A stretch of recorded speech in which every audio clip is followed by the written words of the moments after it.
الحمدللہ رب العالمین والصلاة والسلام علی سید المرسلین اما بعد فاعوذ باللہ من الشیطان الرجیم بسم اللہ الرحمن الرحیم. پڑھیے الصلاة والسلام علیک یا رسول اللہ وعلی آلک واصحابک یا حبیب اللہ. الصلاة والسلام علیک یا نبی اللہ وعلی آلک واصحابک یا نور اللہ. درود پاک پڑھنے کے بے شمار فضائل و برکات ہیں. آج میں آپ کو بڑا ہی یوں سمجھیے کہ عشق رسول سے بھرا ہوا اور سبق کا آموز واقعہ سناؤں گا. دو تین باتیں اس میں ہمیں ایک ہی واقعے میں سیکھنے کو مل جائیں گی. یہ واقعہ ابو عبداللہ الرسا رحمۃ اللہ تعالی نے اپنی کتاب تحفہ میں تحریر فرمایا. ماجرا یہ تھا کہ ایک شخص جو تھا وہ نبی پاک علیہ الصلوۃ والسلام سے بڑی محبت کرتا تھا، عبادت گزار بھی تھا، نیک بھی تھا اور صابر بھی تھا، صبر کرنے والا بھی تھا، غریب بھی تھا. ایک دن رات کو اس کی آنکھ کھلی تو اس نے دیکھا کہ بچے رو رہے ہیں. بچوں سے پوچھا میرے بچوں کیوں رو رہے ہو؟ تو بچوں نے کہا کہ کھانا نہیں کھایا ہے اور ہم بھوکے ہیں اور بھوک کے مارے رو رہے ہیں. یعنی غربت کا یہ عالم تھا کہ وہ رات گھر والوں نے فاقے میں گزاری تھی. مگر عشق رسول کا عالم دیکھیں، اللہ پر بھروسے کا عالم دیکھیں کہ اس نے شکوہ شکایات شروع نہیں کر دی، باہر نکل کر ہاتھ پھیلانا شروع نہیں کیا. اس نے اپنے بچوں سے کہا کہ میرے بچوں ایسا کرتے ہیں، ہم بھوکے ضرور ہیں، آؤ مل کر اپنے آقا و مولا جناب رسول اللہ صلی اللہ علیہ وسلم پر درود پاک پڑھتے ہیں. کیونکہ جب بندہ درود پاک پڑھتا ہے تو اس کی پریشانیاں دور ہو جاتی ہیں، اس کی مشکلیں آسان ہو جاتی ہیں. سوچے کیسا گھر ہوگا جہاں سارے بھوکے ہیں مگر شکوہ نہیں ہے، سب سرکار دو عالم علیہ الصلوۃ والسلام کی بارگاہ میں درود پڑھ رہے ہیں. شاعر کہتے ہیں نا، فریاد امتی جو کرے حال زار، پکارے تو صحیح نا، دل سے یاد تو کرے انہیں. فریاد امتی جو کرے حال زار میں، ممکن نہیں کہ خیر بشر کو خبر نہ ہو. واللہ وہ سن لیں گے، فریاد کو پہنچیں گے. اتنا بھی تو ہو کوئی جو آہ کرے دل سے. دل سے پکارا انہوں نے، درود پڑھتے رہے. پڑھتے پڑھتے آنکھ لگ گئی، آنکھیں بد ہوئیں مگر قسمت جاگ اٹھی. خواب میں سرکار دو عالم صلی اللہ علیہ وسلم کی زیارت ہوئی اور آقا علیہ الصلوۃ والسلام نے فرمایا کہ فلاں فلاں شخص کے پاس جاؤ، اس کو کہنا کہ جو تمہیں اللہ نے مال دیا ہے اس میں سے میری مدد کرو، اور سنو ہمارے نبی علیہ السلام نے تمہیں سلام کہا اور فرمایا جو تمہارے لیے دعا تھی نا وہ قبول ہو گئی ہے. یہ شخص اٹھا اور اٹھنے کے بعد جب اس نے نام پر غور کیا تو پتہ چلا وہ تو ہمارے علاقے کا بہت مالدار شخص ہے، مگر وہ تو مسلمان نہیں ہے، مجوسی ہے. مجوسی کہتے ہیں آگ کی پوجا کرنے والے کو. کہتے ہیں وہ تو آگ کے پجاری ہے، میرے نبی علیہ السلام اس کے پاس کیوں بھیجیں گے اور اپنا سلام بھی دے رہے ہیں. ٹینشن کے ایسا ہو نہیں سکتا، لگتا ہے میں نے صحیح نہیں سنا. پھر سو گیا. اب خواب میں پھر نبی پاک علیہ السلام تشریف لائے، دوبارہ یہی حکم دیا کہ اسی کے پاس جاؤ، میرا سلام بھی دینا، کہنا تمہارے بارے میں دعا قبول ہو گئی ہے اور کہنا اللہ نے جو مال دیا اس میں سے میری مدد کرو. اب اٹھنے کے بعد سوچنے لگا کہ روایتوں میں یہی آتا ہے کہ جس نے سرکار دو عالم علیہ السلام کو خواب میں دیکھا اس نے پیارے آقا ہی کو خواب میں دیکھا. نبی پاک کی شکل میں شیطان نہیں آ سکتا. تو اب یہ چلا گیا اس مجوسی کے پاس. وہ مجوسی اپنے کاروباری لوگوں کے ساتھ بیٹھا تھا، بہت بڑا اس کا محل تھا، بڑا بزنس تھا اس کا. اس نے جا کر کہا کہ مجھے آپ سے بات کرنی ہے، کچھ پیغام دینا ہے. تو کہا کہو کا نہیں، اکیلے میں دینا ہے. وہ اکیلے میں بیٹھ گیا. کہا میں مسلمان ہوں اور ہمارے آقا ہمارے نبی آخری نبی صلی اللہ علیہ وسلم نے آپ کو سلام دیا ہے اور فرمایا ہے کہ تمہارے بارے میں جو دعا ہے وہ قبول ہو گئی ہے اور میں غریب ہوں، پریشان ہوں. نبی پاک نے یہ بھی فرمایا کہ آپ میری مدد کریں گے. مجوسی کہتا تم مجھے جانتے ہو؟ میں تو مسلمان نہیں ہوں، میں تو تمہارے نبی کو اپنا نبی بھی نہیں مانتا ہوں، میرے بارے میں ایسا کیسے ہو سکتا ہے، میرے بارے میں کیسے ایسے سلام آ سکتا ہے؟ تو وہ کہتا ہے میں نے خواب میں یہی دیکھا ہے اور میرے آقا علیہ الصلوۃ والسلام نے تمہارے بارے میں ہی فرمایا. اچھا. وہ مجوسی کہتا ہے پھر چلو میرے ساتھ. ہاتھ پکڑا، اندر کمرے میں لے گئے. کمرے میں جا کر کہتا ہے مجھے کلمہ پڑھاؤ، میں کلمہ پڑھ کر مسلمان ہوتا ہوں. کلمہ پڑھا، اشہد ان لا الہ الا اللہ وحدہ لا شریک لہ واشہد ان محمدا عبدہ ورسولہ. پھر اس نے کیا کیا، اپنے بچوں کو بلایا، اپنی بیٹی اور اپنے بیٹے کو بلایا. کہتا ہے دیکھو میں مسلمان ہو گیا ہوں، اگر تم کلمہ پڑھتے ہو تو ٹھیک ہے ورنہ تمہارا میرا رشتہ ختم. بچے کہتے ہیں بابا جان آپ مسلمان ہو گئے، ٹھیک ہے پھر ہم بھی مسلمان ہوتے. کلمہ پڑھ کے بچے مسلمان ہو گئے. اب وہ نیچے اترا، کاروباری لوگ بیٹھے تھے، سب کو کہتا ہے سنو میں مسلمان ہو گیا ہوں، تم میں سے جو مسلمان ہوتا ہے اس کا میرا جو بھی لین دین ہے میری طرف سے معاف۔ اگر مسلمان نہیں ہوتے ہو، اسلام نہیں لاتے، تو جو میرے پیسے دینے دے دو، لینے لے لو، آج سے تمہارا میرا کاروبار ختم۔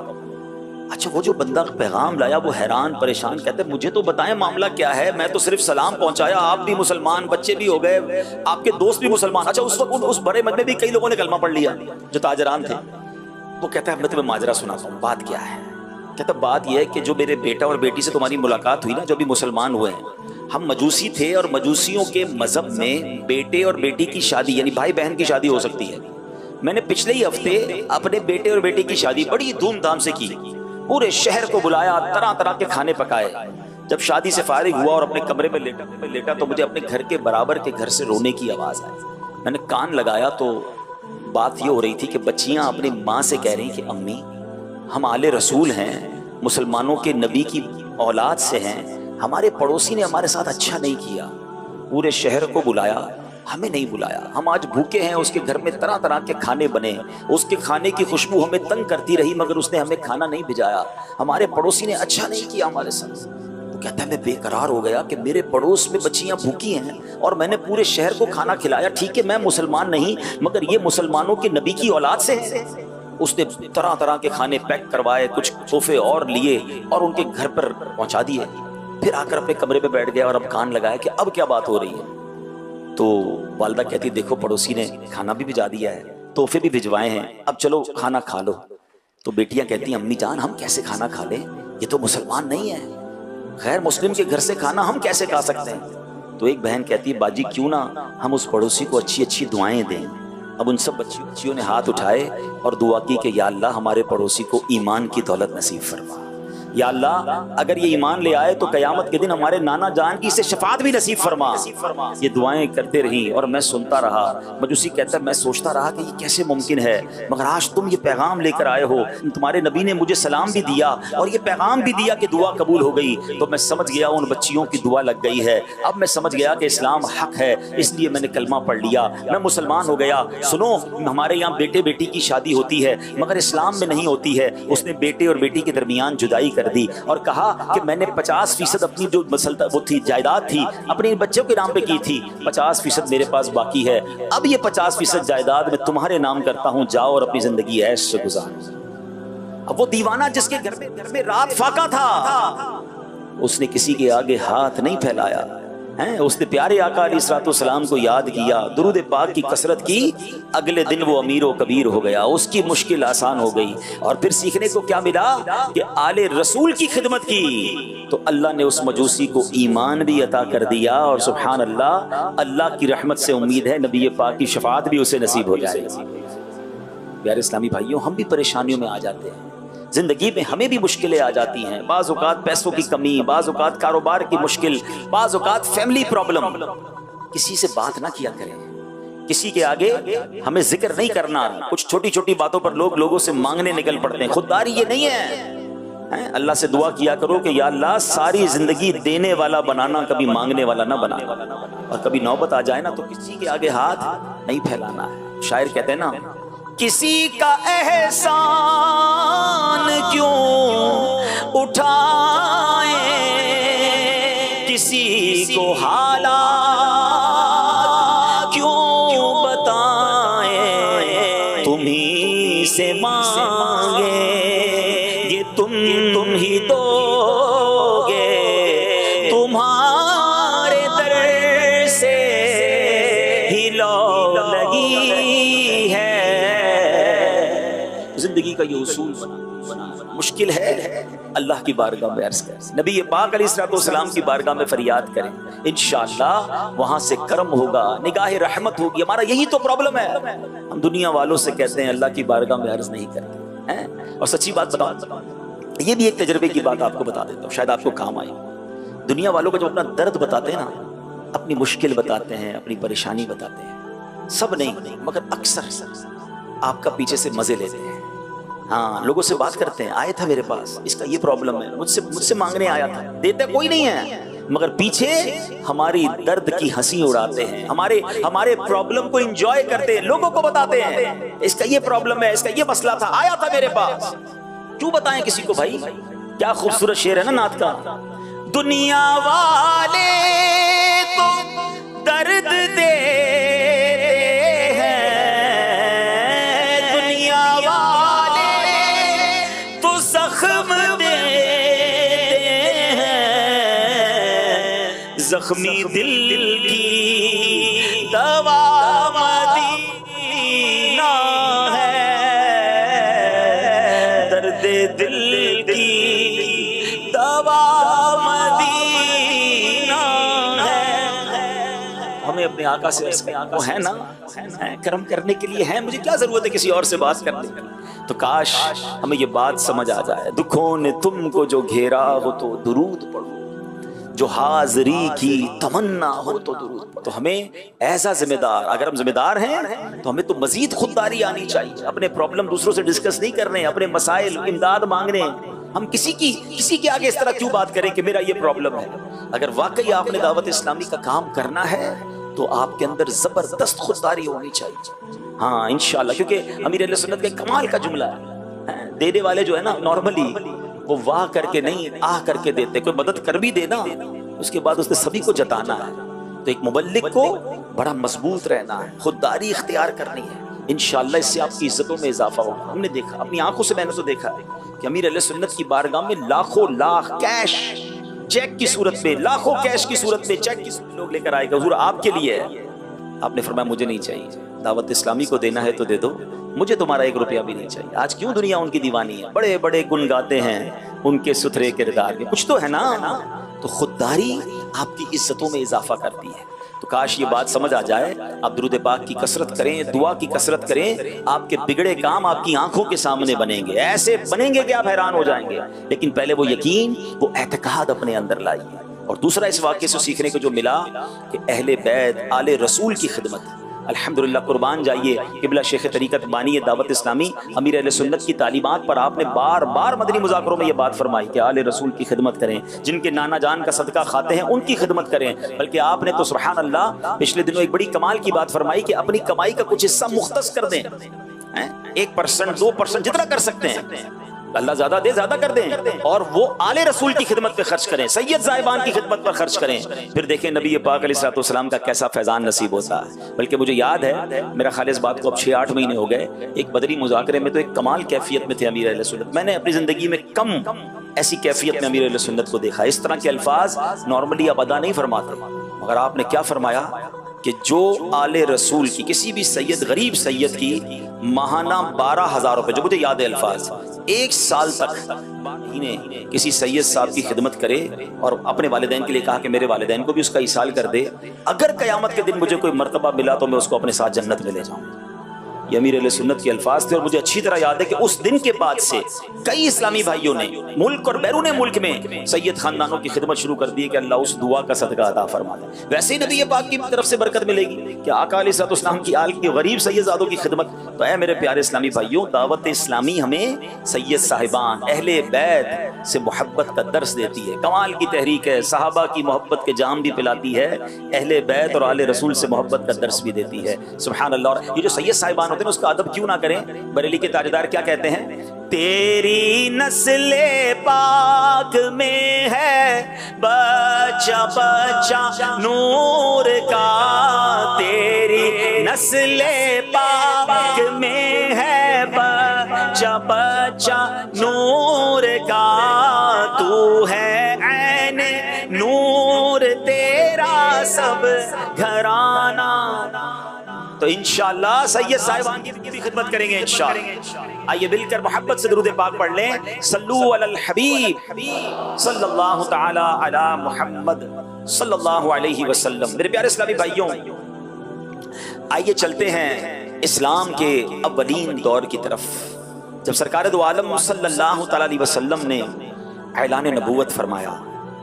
پہلا جو دور تھا وہ 3 برس کا دور تھا، بڑی رازداری کے ساتھ، بڑے پوشیدہ انداز میں نبی پاک اسلام کی دعوت دیتے رہے۔ عورتوں میں سب سے پہلے حضرت خدیجہ رضی اللہ تعالیٰ عنہ ایمان لاتی ہے، حضرت ابو بکر صدیق رضی اللہ تعالیٰ عنہ مردوں میں سب سے پہلے ایمان لاتے ہیں، لڑکوں میں، نوجوانوں میں سب سے پہلے مولا علی شیر خدا کرم اللہ تعالیٰ وجہ الکریم ایمان لاتے ہیں، غلاموں میں سب سے پہلے زید بن حارثہ رضی اللہ تعالیٰ عنہ ایمان لاتے ہیں، پھر سیدنا ابو بکر صدیق رضی اللہ عنہ کی دعوت و تبلیغ سے سیدنا عثمان غنی، حضرت زبیر بن العوام، حضرت عبد الرحمن بن عوف، حضرت سعد بن ابی وقاص، حضرت طلحہ بن عبید اللہ رضی اللہ عنہ بھی جلد ہی ایمان لے آتے ہیں۔ واضح رہے کہ جو سب سے پہلے ایمان لائے نا، ان کو سابقین الاولین، سابقین اولین کے لقب سے سرفراز فرمایا گیا۔ ان کی فہرستوں پر جب نظر دوڑائیں تو پتہ چلتا ہے جو سب سے پہلے اسلام لائے نا، وہ پہلے ہی نیک طبع تھے، اچھی سیرت والے تھے، کفار مکہ کے شرک و بت پرستی اور مشرکانہ جو رسوم تھی، جاہلیت کی جو رسوم تھی، وہ اس سے متنفر اور بیزار تھے۔ چنانچہ نبی برحق کے دامن میں دین حق کی تجلی دیکھتے ہی یہ نیک بخت لوگ پروانوں کی طرح شمع نبوت پر نثار ہونے لگے اور مشرف با اسلام ہو گئے۔ اب دوسرا دور آیا، جب 3 برس گزر گئے، ایک جماعت تیار ہو گئی۔ اس کے بعد اللہ تعالیٰ نے نبی پاک علیہ السلام سے پر سورہ شعراء کی آیت وَأَنذِرْ عَشِيرَتَكَ الْأَقْرَبِينَ نازل فرمائی، اور خدا بند تعالیٰ کا حکم ہوا کہ اے محبوب اب اپنے قریبی خاندان والوں کو اللہ سے ڈرائیے۔ تو نبی پاک علیہ السلام نے کوہ صفا کی چوٹی پر چڑھ کر قریش کے لوگوں سے فرمایا تھا۔ جب سب قریش جمع ہو گئے تو آپ نے فرمایا اے میری قوم، اگر میں تم سے کہوں کہ اس پہاڑ کے پیچھے ایک لشکر چھپا ہوا ہے جو تم پر حملہ کرنے والا ہے، تو کیا تم لوگ میری بات کا یقین کر لو گے؟ سب نے یک زبان ہو کر کہا کہ ہاں ہاں، آپ علیہ السلام کی ہر بات کا یقین کریں گے، کیونکہ ہم نے آپ کو ہمیشہ سچا اور امین پایا ہے۔ اب یہاں تک میں رکتا ہوں، آپ سے بات کرنا چاہتا ہوں۔ نبی پاک نے 40 سال مکے کے لوگوں میں زندگی گزاری، 3 سال اعلان نبوت کے بعد، یعنی 43 ایئرز انہوں نے پیارے آقا کو دیکھا تھا۔ ایمان والے نہیں تھے، مگر نبی پاک کے بارے میں کیا کہا کہ ہم نے آپ کو سچا اور امین پایا ہے، صادق اور امین پایا ہے۔ نبی پاک نے کردار ایسا پیش کیا کہ لوگ آپ کو سچا اور امین مانتے تھے۔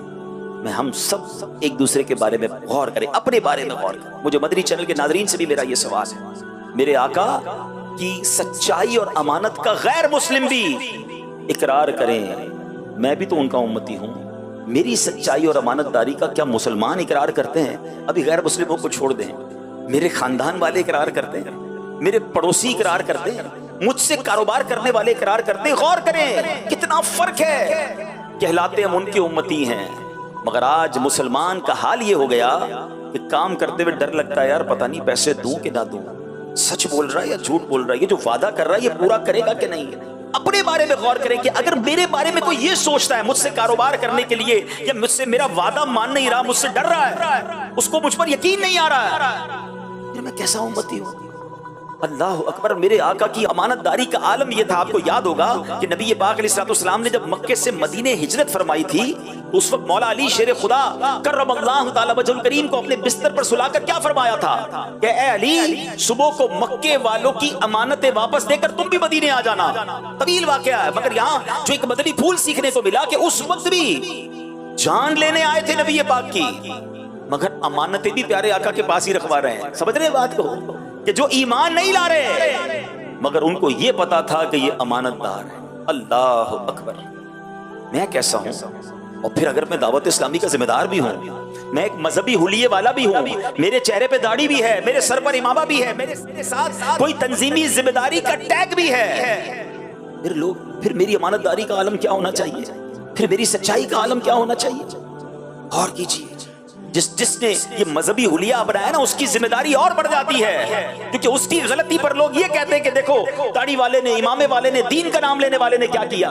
آپ صرف اپنے آپ سے ناراض نہیں کرتے کسی کو، پھر لوگ مذہب اور دین اور سنیت سے ناراض ہو سکتے ہیں۔ خدا را میرے پیارے اسلامی بھائی، امین اور صادق نبی کے امتی ہیں، تو ہمارے اندر بھی یہ اوصاف ہونے چاہیے۔ مگر ایسے پیارے آقا جب فرما رہے ہیں اپنے ہی خاندان والوں کو، یہ وہ لوگ تھے جو آپ کی سچائی اور امانت داری کا دنیا بھر میں ان کا ڈنکا تھا، اقرار تھا۔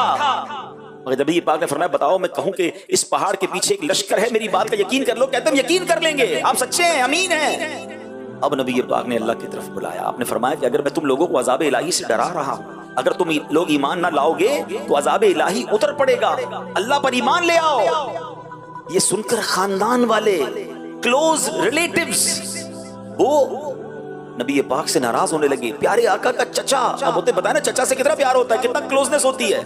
ابو لہب چچا تھا، سخت ناراض ہو گیا، اول فول بکنے لگا، اور سب لوگ چلے گئے۔ نبی پاک کی شان میں گستاخیاں کی، بات نہ مانی۔ اور اب وہ تیسرا دور آیا جب اللہ نے ارشاد فرمایا فَاصْدَعْ بِمَا تُؤْمَرْ، اب یہ جب آیت نازل ہو گئی تو فرمایا اے نبی آپ کو جو حکم دیا گیا ولل اعلان، اعلان فرمائیے، ایک گریجولی، یعنی پہلے خاموشی کے ساتھ، پھر اپنے قریبی خاندان والوں کو، تیسرا دور کیا تھا کہ اب اللہ کی طرف بلائیے، ولل اعلان، اللہ اکبر، اب نبی پاک ولل اعلان اللہ کی طرف بلانے لگے، شرک کے خلاف بات کی، بت پرستی کے خلاف بات کی، معبود لانے باطلا جھوٹے خداؤں کے خلاف بات کی، اللہ کی طرف بلایا، آخرت سے ڈرایا۔ اب تو اپنے پرائے ہو گئے، اب تو اپنے دشمن ہو گئے، ایسی اب نبی پاک اور ان کے ساتھیوں پر، کیونکہ چند ہی ساتھی تھے، جس طرح ظلم و ستم کی آندھیاں آئیں، یقین کریں آج بھی پڑھیں، 1450 سال کم و بیش ہو گئے، آج بھی رونگٹے کھڑے ہو جاتے ہیں، عقل حیران ہو جاتی کہ وہ جذبہ کیسا تھا نبی پاک علیہ السلام اور آپ کے صحابہ کا، ہر ظلم و ستم سہتے گئے۔ ذرا چند باتیں سنیں تو صحیح، آج چھوٹی چھوٹی باتوں پر ہمارے اسلام میں کہتے ہیں میں درس نہیں دوں گا، میں بیان نہیں کروں گا، میں اب ذمہ داری نہیں سنبھالوں گا، میں اب جناب اجتماع میں نہیں آؤں گا، میں اب قافلے میں سفر نہیں کروں گا، مجھے پیار نہیں ملا، مجھے عزت نہیں ملی، مجھے ذمہ داری نہیں ملی، مجھے بیان نہیں دیا، ارے مجھ سے پہلے اس کو نگران بنا دیا، میں اتنا پرانا تھا۔ ہم ان چھوٹی چھوٹی باتوں پر ہم دین کا کام چھوڑ دیتے ہیں۔ ذرا سوچئے تو صحیح کیسی ظلم و ستم کی آندھیاں تھی اور کیا زبردست جذبہ تھا۔ سنیے گا نبی پاک علیہ السلام کو کن کن الفاظ سے پکارا گیا، یقیناً اگر یہ بیان نہ کرنا ہو تو یہ الفاظ کوئی زبان پر لانا پسند نہیں کرتا۔ اللہ کے حبیب علیہ السلام کو کاہن، ساحر، شاعر، مجنون یہ سب ہونے کا پوچھاؤ بازار میں زوردار پروپیگنڈا کیا جانے لگا۔ آپ کے پیچھے شریر لڑکوں کا غول لگا دیا گیا جو راستوں میں نبی پاک پر پھپتیاں کستے، گالیاں دیتے اور کہتے یہ دیوانہ ہے، شور مچا مچا کر پتھر پھینکتے تھے، نبی پاک کے راستے میں کانٹے بچھاتے، کبھی آپ علیہ السلام کے جسم مبارک پر نجاست ڈال دیتے، کبھی سرکار دو عالم علیہ السلام کو دھکا دے دیتے، کبھی سرکار دو عالم علیہ السلام کی مقدس اور نازک گردن میں چادر کا پھندا ڈال کر گلا گھونٹنے کی کوشش کرتے۔ روایت یہ ہے پیارے آقا علیہ السلام قرآن پاک کی جب تلاوت فرماتے، آج ہم قرآن کی تلاوت کریں ہمیں کون روکتا ہے، مگر نبی پاک جب قرآن کی تلاوت فرماتے تو یہ کفار قرآن کو لانے والے جبرائیل کو اور قرآن کو نازل فرمانے والے اللہ عز و جل کو اور نبی پاک علیہ السلام کو گالیاں دیتے تھے، گلی کوچوں میں پہرا بٹھا دیتے، نبی پاک کسی سے بات نہ کر سکیں، تلاوت کی آواز کسی تک نہ پہنچے۔ جیسے ہی پیارے آقا تلاوت فرماتے، بیان فرماتے، لڑکوں کا غول ہوتا، تالیاں بجاتے، سیٹیاں بجاتے، اتنا شور مچاتے تھے کہ پیارے آقا کی قرآن کی آواز کسی کو سنائی نہ دیتی۔ نبی پاک کسی جگہ پر جا کر پبلک میں جا کر بیان فرماتے اور ایمان کی دعوت دیتے تو پیارے آقا کا چچا ابو لہب پیچھے آتا اور چلا چلا کر کہتا اے لوگوں میرا یہ بھتیجا جھوٹا ہے، یہ دیوانہ ہو گیا ہے، اس کی تم بات نہ سنو۔ اللہ اکبر، ذرا سوچئے تو صحیح کس قدر دل آزاری ہوتی ہوگی، قلب مصطفیٰ صلی اللہ علیہ وسلم کتنا غمگین ہوتا ہوگا۔ اسی طرح ایک مرتبہ نبی پاک علیہ السلام حرم کعبہ میں نماز پڑھ رہے تھے، عین حالت نماز میں ابو جہل نے کہا کوئی ہے جو آلے فلاں کے ذبح کیے ہوئے اونٹ کی اوجڑی لا کر سجدے کی حالت میں ان کے کندھوں پر رکھ دے۔ نبی پاک نماز پڑھ رہے اور ابو جہل یہ کہہ رہا ہے۔ یہ سن کر عقبہ بن ابی معیط بدبخت اٹھا، اس اوجڑی کو لا کر نبی پاک کے دوش مبارک پر رکھ دیا۔ اب میرے آقا سجدے میں ہیں اور پیارے آقا کے کاندھے پر اوجڑی رکھ دی گئی ہے۔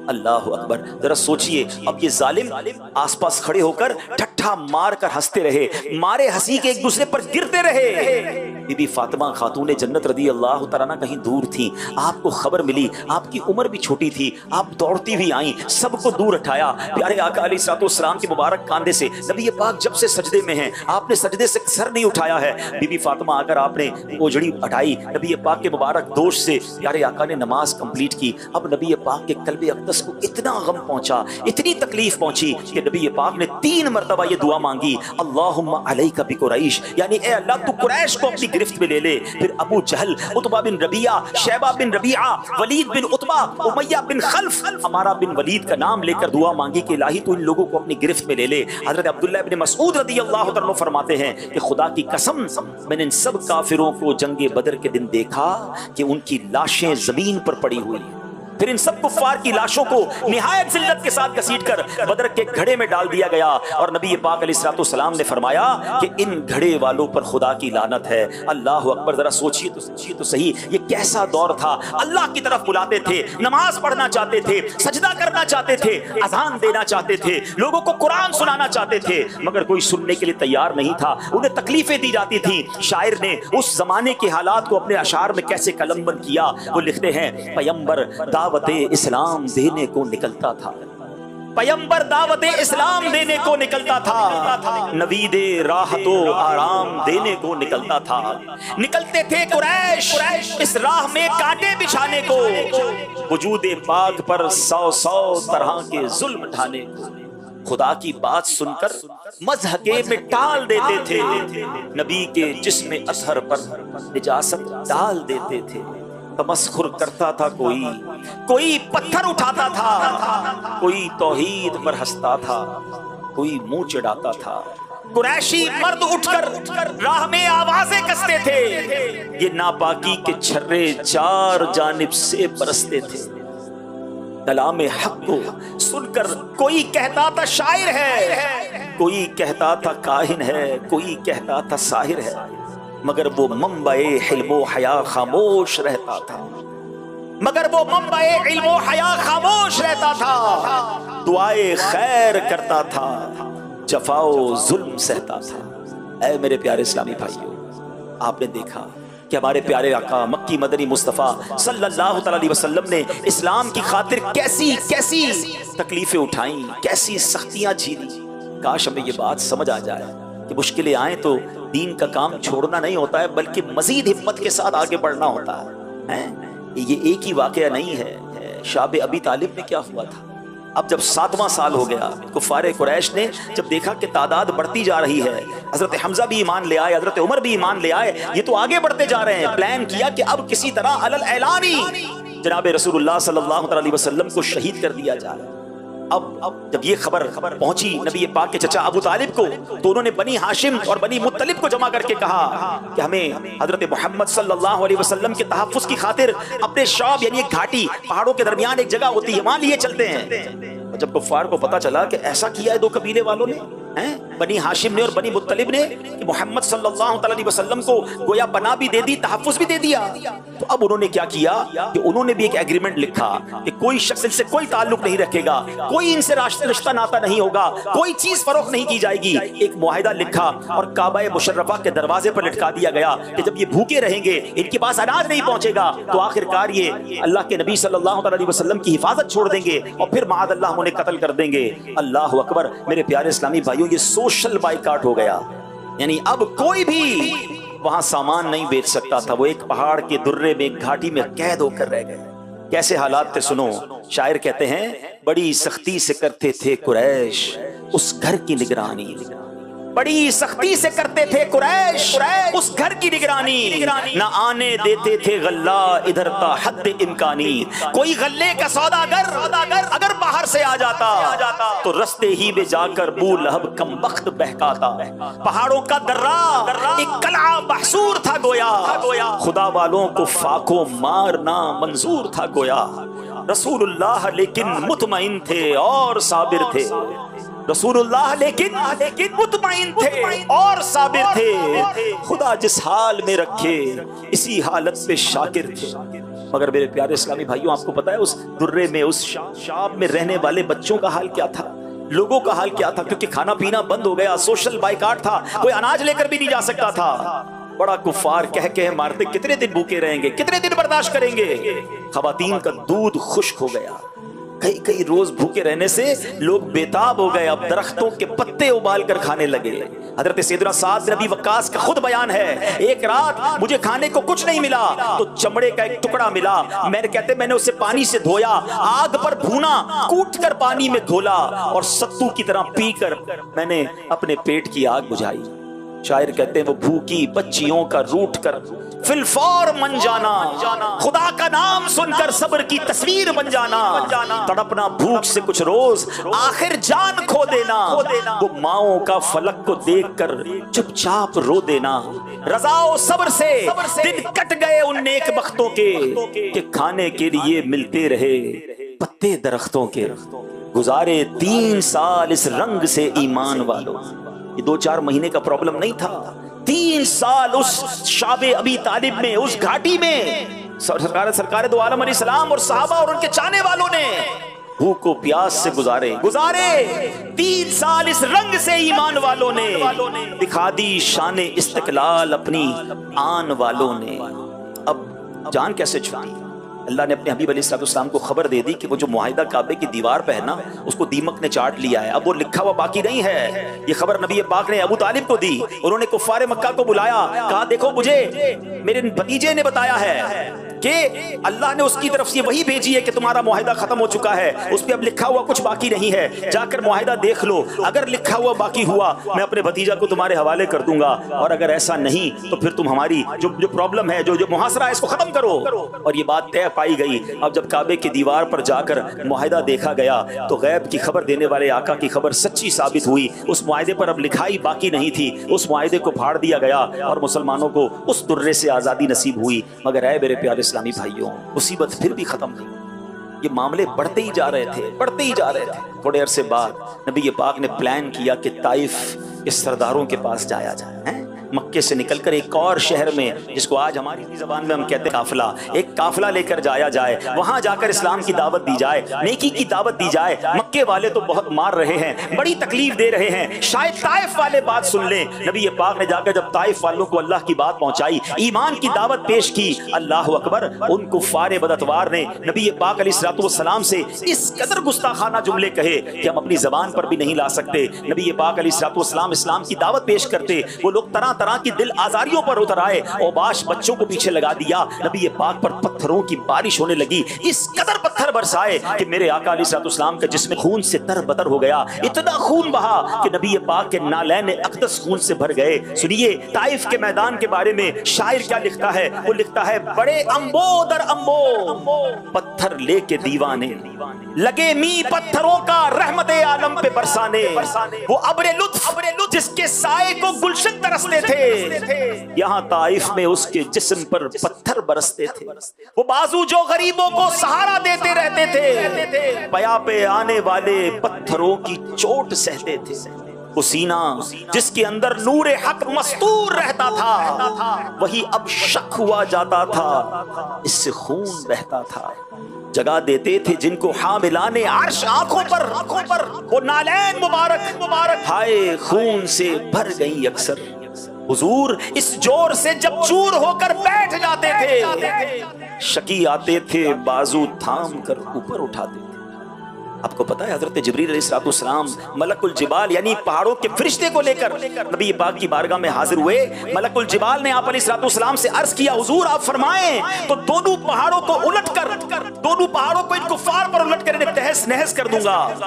نبی پاک علیہ السلام نے فرمایا میں اللہ پاک کی ذات سے پر امید ہوں، یہ لوگ ایمان نہیں لاتے تو ان کی اولاد میں ایسے لوگ پیدا ہوں گے جو اللہ عز و جل کی عبادت کریں گے۔ آپ تو رحمت للعالمین ہے نا، اگر یہ لوگ آج اسلام پر ایمان نہیں لاتے، خدائے پاک کے دامان وحدت میں نہیں آتے، مگر نسلیں ضرور ان کی اسے پہچان جائیں گی، در توحید پر ایک روز آ کر سر جھکائیں۔ اے میرے پیارے اسلامی بھائی، کون سی داستان سناؤں؟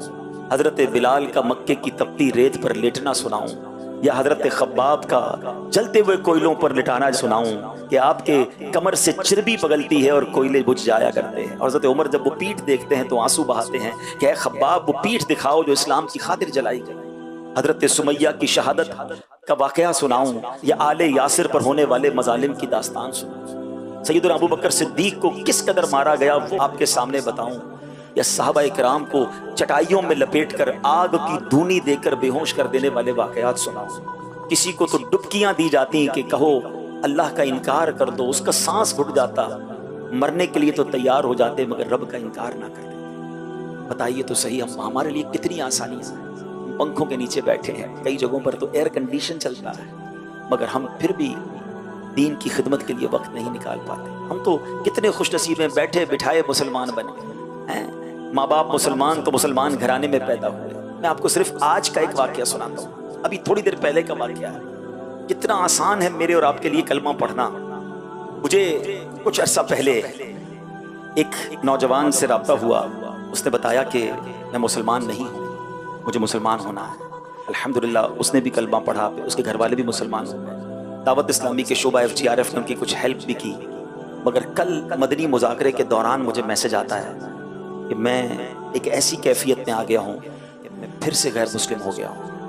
میرے تو بیرو تلے زمین نکل گئی۔ پھر رابطہ کیا اس سے، اس کی پرابلم سنی، پتہ چلا کہ اس کو اس کے گھر والوں نے مارا، اتنا مارا، کہتا ہے میری جان کا خطرہ ہے۔ پھر اس نے کچھ کوشش ہماری اسلامی بھائیوں نے کی، وہ مسلمان ہو گئے۔ تھوڑی دیر پہلے بیان کے لیے میں بیٹھا تھا، اس کا میسج آیا، الحمدللہ میری زوجہ بھی مسلمان ہو، لیکن اب بھی ہماری جان کو خطرہ ہے۔ بہت مشکل ہے ہمارے لیے، اپنے ایمان کا اظہار نہیں کر پائیں گے۔ یہ تو ایک واقعہ ہے اور ہمارے وطن پاکستان کا واقعہ ہے، ٹھیک ہے، ہم اس کی کیا ہیلپ کر سکیں گے اس پر غور کریں گے، لیکن میں جو سمجھانا چاہ رہا ہوں، میں اس کی تفصیل زیادہ آن ایئر نہیں بتا سکتا، مگر میں آپ کو جو بتانا چاہ رہا ہوں کہ کتنا آسان ہے میرے اور آپ کے لیے۔ کیا اسلام قبول کرنے کے لیے میں نے آپ نے مار کھائی؟ مجھے کلمہ پڑھنے کے لیے کس نے مارا؟ اللہ کا نام لینے کے لیے مجھے کس نے روکا؟ آج اذان ہماری گلیوں میں، ہماری مسجدیں بنی ہوئی، ہمیں آواز آتی ہے۔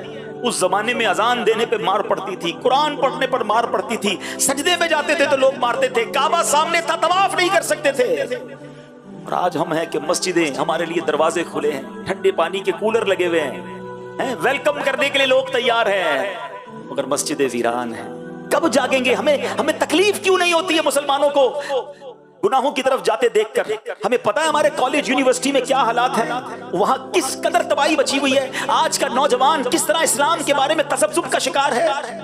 میں آپ کو پچھلے کچھ دنوں پرانی بات، میں پرسوں شکارپور گیا تھا، ایک اسٹوڈنٹ سے میری ملاقات اب ہوئی تو الحمدللہ بڑی خوشی ہوئی، مگر اس سے کچھ مہینوں پہلے جب میں شکارپور گیا اس اسٹوڈنٹ سے میری ملاقات ہوئی تھی، وہ مجھے پہچان گیا، میرے پاس آیا، مجھے آ کے کہتا ہے میں دعوت اسلامی کے کچھ بیانات سنتا ہوں، مگر جب سے میں اس یونیورسٹی میں آیا ہوں اب مجھے عجیب عجیب وسوسے آ رہے ہیں، اسلام کے بارے میں وسوسے آ رہے ہیں، اللہ کے بارے میں وسوسے آ رہے ہیں۔ اور کہتا ہے ابھی بھائی آپ کو یونیورسٹی کی حالات ہی نہیں پتا، کیا کیا باتیں ہو رہی ہیں اسٹوڈنٹ کے درمیان۔ ہمارے وطن پاکستان کی یونیورسٹی کی بات کر رہا ہوں میں آپ کو۔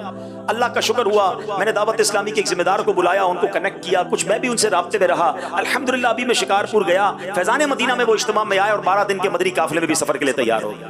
لیکن ایک اسلامی بھائی پر نا ایسے کتنے ہزاروں ہمارے اسلامی بھائی اسلامی بہنیں ہوں گی جو دین سے ہی اب جناب کنفیوز پھر رہے ہیں، اور ہم اپنی موج میں ہیں۔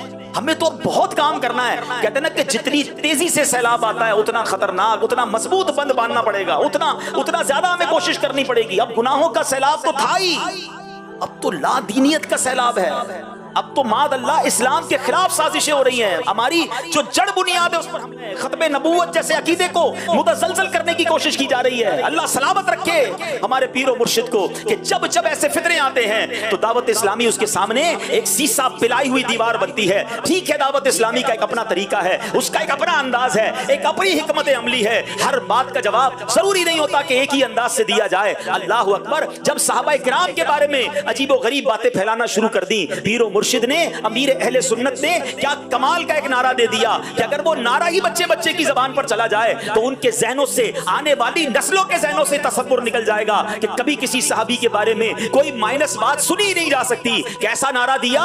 ہر صحابی نبی، ہر صحابی نبی، بس یہ آخری کہتا نا فائنل کر دیا کہ ہر جو بھی نبی پاک کا صحابی ہے وہ ہمارے سر کا تاج ہے۔ ارے وہ کتنی مشہور حدیث پاک ہے، الصحابی کالنجوم فبأیہم اقتدیتم اہتدیتم، میرے صحابہ ستاروں کی مانند ہیں، ان میں سے جن کی بھی اقتدا کرو گے تمہارا بیڑا پار ہو جائے گا، تم ہدایت پا جاؤ گے۔ تو کیسے صحابہ کے بارے میں ہم سوچ سکتے ہیں؟ صحابہ سے پیار، اہل بیت سے پیار، اور انشاءاللہ اپنا بیڑا پار ہے۔ اچھا پھر جناب ختم نبوت پر بات کریں، عقیدہ ختم نبوت پر سازشیں ہونا شروع ہوئیں، عجیب عجیب باتیں کرنا لوگ شروع ہو گئے۔ سبحان اللہ، دعوت اسلامی نے ہر سال الحمدللہ یوم تحفظ عقیدہ ختم نبوت تو منایا جاتا ہے، لیکن اس کے ساتھ ایک بڑی حکمت عملی کے ساتھ بڑا پیارا نعرہ دیا، اور یہ نعرہ بھی آج دعوت اسلامی کے مدرسوں میں، دعوت اسلامی کے اسکولوں میں، اور اب مدری چینل کے ذریعے دنیا بھر کے بچے کی زبان پر جاری ہے۔ آپ بھی اپنے گھر میں اپنے بچوں کو یہ نعرہ سکھائیں اور بار بار لگائیں، تاکہ کہتے نا ہماری گٹی میں یہ بات شامل ہو جائے، محمد